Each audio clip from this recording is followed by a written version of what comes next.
Jupiter goes direct on February 4th at 1:40 a.m. Pacific Standard Time at 11 degrees Gemini, 17 minutes.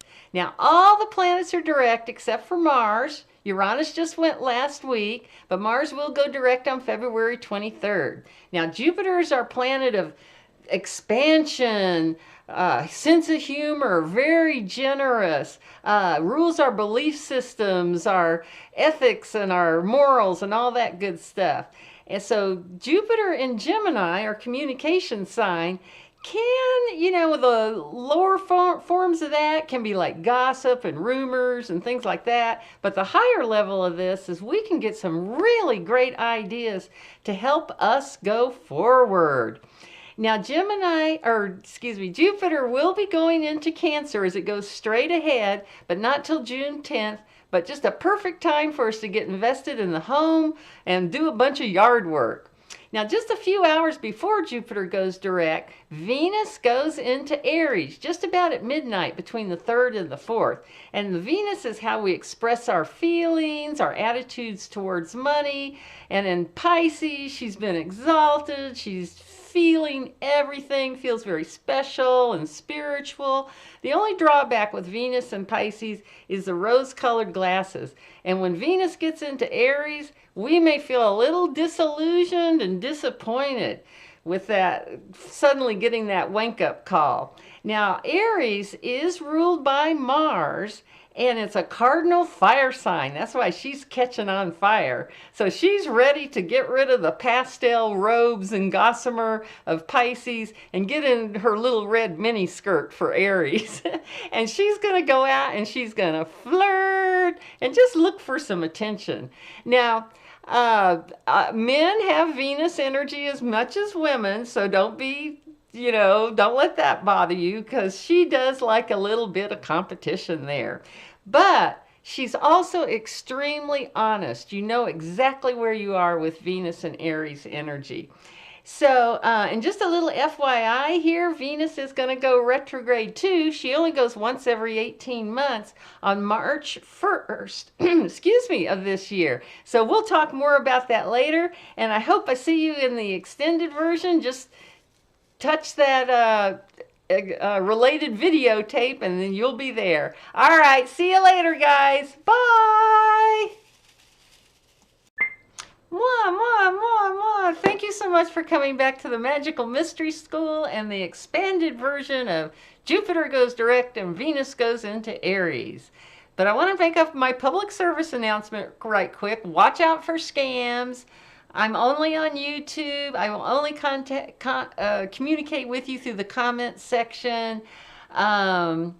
I will never ask you for money, for your credit card number, or anything like that. So if you get any emails that saying it's me and it's like, oh, I've got some information for you, it's not me. Okay. Let's see. Oh, and I also wanted to ask you, so just be careful with that. All right. I mean, hopefully someday I'll get monetized and I'll make some money that way. But anyway, now I wanted to ask you, with the new format I'm doing with this current event sort of stuff, I was planning on trying to get them published pretty much on Fridays. But I was talking to a friend of mine and she was saying, I think it'd be better Sunday or Monday because people are planning their week. I was thinking, oh, you'd have the weekend to watch the video if you wanted to. So let me know what day you think would be best. And I'd be curious down in the comments what you think. Now, my first question, getting to the serious stuff, how was your weekend? Did you have any romance? I hope so anyway, or at least you had some fun. For me, here in Colorado, it snowed all day Saturday, which was great. We needed all that snow, and because that's what we depend on for our water in the summertime. So it was a great day for me. No romance, but such is life, huh? Okay, so I think what I'll do now is I'm going to put you on pause and I'll pull the camera down and we'll go to work. All right. Okay, here we go. All right. So remember from last time we had the new moon at about 10 degrees Aquarius. and it will trine Jupiter that was down here at about 11, which is it's still at when it's going direct down here in Gemini. So that was air to air, so we got that nice trine energy there. But now, oh, okay, we'll let that bell go. But we also now, I think I talked about how Mercury's right behind the sun right now. And so it's going on February 3rd. Mercury is going to also make a trine to Jupiter. So we're going to have that Mercury sort of running to catch up, and it is running, let me tell you, because on February 9th is when Mercury is going to conjunct the sun. And just for your FYI here, so when the Mercury is behind the sun, it's going to be a morning star, and then of course it's going to disappear when it gets into the rays of the sun, but when it pops back out here, it'll be an evening star. So get ready that you're going to be able to see Mercury here pretty soon. And I'm going to go ahead and take the moon away, because the moon, it only takes a month for it to fly around here, and we've got enough to look at just looking at Mercury and the sun here without getting too many things involved. And then, so that trine's going to happen February 3rd, and then on February 4th is when Jupiter is actually going to go direct. Now, oh, and I wanted to, I got some good response about using the tarot keys. So this is the Wheel of Fortune is the key for Jupiter. And as you can see, it's very much of that. I think of the Wheel of Fortune as like, that karmic clock that's kind of like going back and forth, back and forth. It can give you good and it can give you not so good. But with Jupiter, it'll give you a lot. And another interesting thing I wanted to point out is that when you look at this, let's see how far up I can bring this and it stays in focus. Okay. I don't know if it's going to. Anyway, you can see that there's these 4 figures at the corner of the Wheel of Fortune. So the human being represents Aquarius.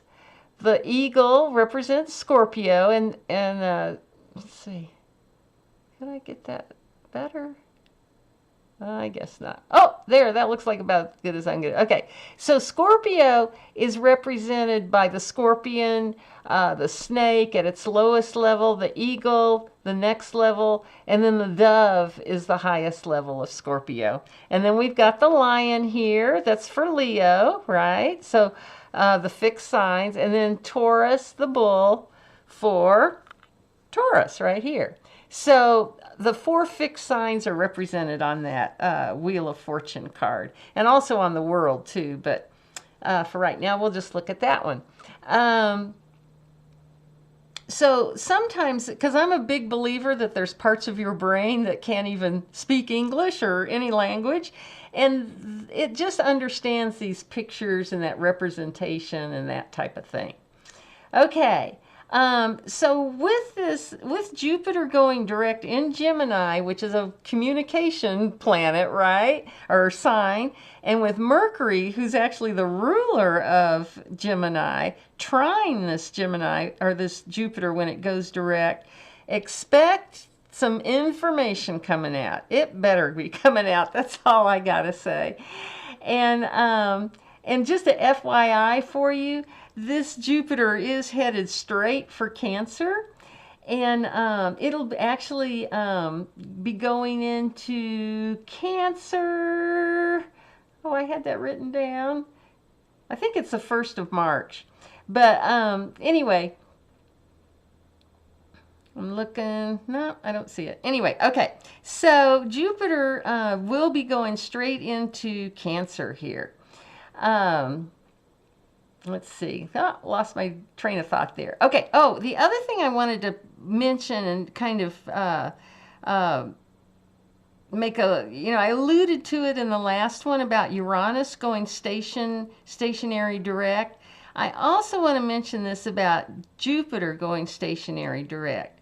when these, you remember Uranus was staying at, I don't know, what was it, 23 degrees Taurus for like about 3 months. Well, Jupiter's staying at about 11 degrees Gemini for about 6 weeks, okay? So what I want you to be aware of is that sometimes when you get, if you get a computer printout of all your transits, because I know this actually happened to me once. I remember looking at it and go, oh, I don't have anything very big coming up here in the very, you know, in the next few months. I have nothing to worry about. Then one other time I started looking at at just the ephemeris instead of the computer printout, and oh my God, I realized Saturn wasn't coming up and touching. It was actually going to square my moon. It wasn't actually squaring it, but it was sitting like a minute or two away from it and just sitting there at its stationary point. So I was getting a Saturn square the moon transit. And the same thing is kind of, you know, even though it wasn't actually touching, I mean, when you think about 2 degrees out of 360. So basically what I'm trying to tell you is, whenever these planets go stationary, direct or retrograde, look at the degrees and see if it's activating any of the planets in your chart. It may not show up in a computer transit list. And a good example of this is that the United States, our Uranus is at 9 degrees Gemini. So Jupiter going retrograde only gets to 11. It doesn't get all the way to 9 before, but it is sitting, Jupiter is sitting right on I would call that right on our Uranus. So, you know, and with it being retrograde, you know, the confusion is just exploding and getting really crazy. Anybody who's in the States can identify kind of what's going on there with our politics and stuff. But when Jupiter starts going direct and starts moving away from that Uranus, hopefully things will start to clarify, you know, and not be quite so intense. So just to remind you, the 3 outer planets, which are Uranus, Neptune, and Pluto, they're retrograde for about 6 months out of the year. So the retrograde motion isn't so much of a difficulty as those stationary points. So be sure you check those out, because it does take they can sit there for so long. Okay. All right. So let's go ahead and we'll talk a little bit about Venus now. Now Venus, as I said, she's going to catch fire in Aries. She's sitting here, you know, at that Aries point at 0 degrees, getting ready to cross into Aries on February 4th also. But just to remind you, we've got and I mentioned this last time, but I want to emphasize this again. We've got a lot of planets at those late degrees and those early degrees. So Neptune is sitting here at just about like at 27 degrees Pisces. So as Venus makes its way to the 0 point Aries, basically, it's going to, on February 1st, Venus is going to conjunct Neptune. Now, Neptune is the ruler of Pisces, so we're going to have, you know, and Venus is exalted in Pisces. I mean, this is going to be a real day of spirituality, you know, a real double dose of ease, pleasure, and spirituality, basically. And then on February 2nd, the nodes have just gone into Pisces, so the nodes are sitting at 28 degrees Pisces. So on February 2nd, Venus is going to conjunct the North Node. And remember, the North Node and the South Node are always in opposition. They're polar opposites of each other. So they're always going to be diametrically opposed from one another. But just remember, the North Node is kind of where we want to be going in life. This can be a real sign of getting in touch with what is your purpose, what's your mission here, that kind of thing. The South Node is considered more what we're bringing in from a past life or from past experiences in our life these days. So that February 1st and 2nd is going to be a great weekend to meditate, ponder, journal, sit in your bathtub, Pisces, for a couple of hours, and really think about where is it that you want to go in life? Where is your future taking you? Where are you headed? That type of thing. Because then when Venus, on February 4th, Venus goes into Aries, like I said in the short, she's going to get rid of all the pastel gossamer robes and put on her satin red mini skirt and go out and have some fun and maybe make a little trouble too in Aries. Because remember, Aries is ruled by Mars and is at fire cardinal sign. So the energy is really going to start moving.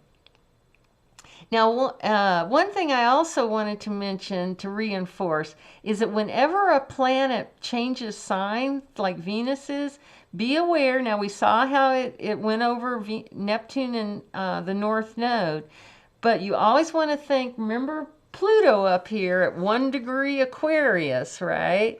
Let's see. Maybe I'll put him right there. Hopefully you can still see him. And always think about how is this, whatever planet, now we got planet going to Aries, how does Aries relate to Aquarius? Now, I'm going to give you a quiz. Now, which ones are the difficult one for Aquarius? Aquarius is it cardinal, fixed, or mutable? Fixed. Okay, so then the other fixed signs are Taurus, I'll let you think about it a second, Leo, and Scorpio. So those, if Venus had been going into Taurus, we'd have a little bit of difficulty there with Pluto. And what are the more easier, the more pleasant relationships to Aquarius? So Aquarius is fixed. Now, what element is it? Fire, earth, air, water. It's air. So you look to the other air signs, Gemini and Libra. So Venus isn't in a harmonious aspect with it, but it is in Aries, which is a fire sign. So air and fire do get along really well. The people in Los Angeles know that air feeds fire, right? So as Venus goes into Aries, she's going to be sextiling this Pluto. So think about that, just keep that in mind, that she's going to have some support here to really, get out there and strut her stuff, right? With that Pluto giving her a little opportunity to find maybe some romance and that kind of thing. So in general, with Venus and Aries, just remember, this is really a feisty placement for Venus. She loves the hunt, the conquering. If you are in some sort of romantic relationship, while Venus is in Aries, don't let it get boring. This is your time to surprise, male or female. We all have Venus energy. Surprise your loved one with a flower, or maybe a cool trip somewhere, or something special that's not boring. In other words, you want to keep it exciting. And if your partner is a Venus in Aries natally, you better start getting your costumes out and keep things exciting, that's for sure. Okay, anyway, and just to let you know, Venus is going to go retrograde March 1st at 11 degrees Aries. Isn't that interesting that Venus goes retrograde at 11 and Jupiter goes direct at 11 degrees Gemini. So I don't know what that is with the 11s, but kind of interesting anyway. But just remember that Venus will be going back for about the month of April, basically, back into Pisces for one more little splash in the pool before she comes out and goes into Aries again. And just another one to just put in the back of your head, when Venus comes back out into Aries the second time after going retrograde, Neptune will be in Aries. So that's going to be really interesting to see the difference between the conjunction of Venus and Neptune in Pisces and now Venus and conjunct Neptune in Aries. That'll be very interesting. Okay, And I think that happens like April 12th or something like that. Anyway, so I think that's all I need to talk about in this one. I do want to just give you one shot here if you want to make a screenshot of this. The glyphs for the planets. Because I realized last time, it's like, here I am showing you all these glyphs and I've never gone over these. But this is all in my Beginner for Astrology playlist. But the moon is the crescent, the sun is the circle with the dot in it. Oh, and this is how long it takes them to get around the wheel. Mercury is the Venus symbol with I like to with these little antennae because Mercury's our communication planet, and both Mercury and Venus take about a year with their retrograde motions and such. Venus is, of course, the feminine sign, Mars the masculine, and it takes 2 years for it to get around the wheel. Jupiter, these are the transpersonal planets, kind of looks like a 4, and it takes 12 years to get around. Saturn looks like a chair with a, I don't know, a stick poking in your back. I don't know, it sounds like Saturn. It takes about 29 years to get around the wheel. And then these are the outer planets. Uranus kind of looks like Pisces with a vertical and a circle. And it takes 84 years to get around the wheel, and it was discovered in 1781.